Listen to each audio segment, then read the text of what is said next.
আর kick দিও না। আমি তোমাদের সাথে আর গেম প্লে করতে চাই না। তবে আমাকে 2 থেকে 3টা মিনিট দাও, আমি কিছু কথা বলে যেতে চাই। তোমরা আজকে কাকে নুব বলছো? আমাকে? তাহলে তোমরা হয়তো ভুলেই গিয়েছো যে তোমরা যেদিন প্রথম এই গেমটা ইনস্টল করেছিলে সেদিনও তোমাদের লেভেল কিন্তু অন ছিল।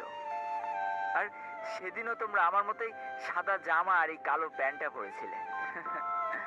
সেদিনও তোমাদের কাছে কোনো গান স্কিন আর কোনো ইমোট ছিল না। সেদিনও ঠিক আমার মতোই তোমরা অসহায় ছিলে। আর আজ দেখো তোমাদের কত অহংকার আর গর্ব। শুনেছি অহংকার আর গর্ব নাকি দেশলাই কাঠির মতো, কিছু জ্বালায় চুলা আর কিছু জ্বালায় স্বপ্নের ঘর।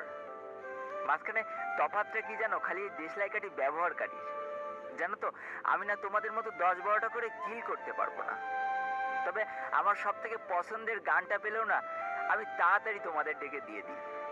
তুমি যখন নকডাউন হয়ে যাও আর তোমার বাকি টিমমেটগুলো যখন কিল নেওয়ায় ব্যস্ত না, আমি ঠিকই তোমাকে তখন হিল দিতে চলে যাই।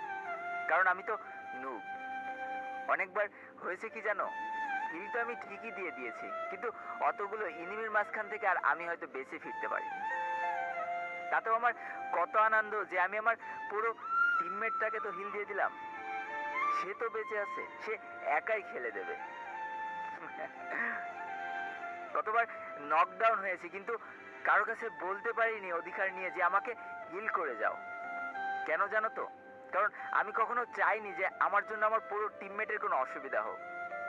চুপ করে দেখে যেতাম যে আমার লাল এইচপি গুলো আস্তে আস্তে কমে যাচ্ছে আর আমি মারা যাচ্ছি।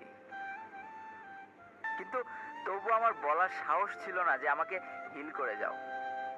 আমার যতই এইচপি কম থাকুক না কেন, আমার ব্যাগে যদি একটাও মেডকিট থাকতো না, তবু আমার পুরো টিমমেট চাওয়ার সাথে সাথে আমি ব্যাগ খুলে দিয়ে দিতাম। ভাই আমাকে আর কিক দিও না। আমি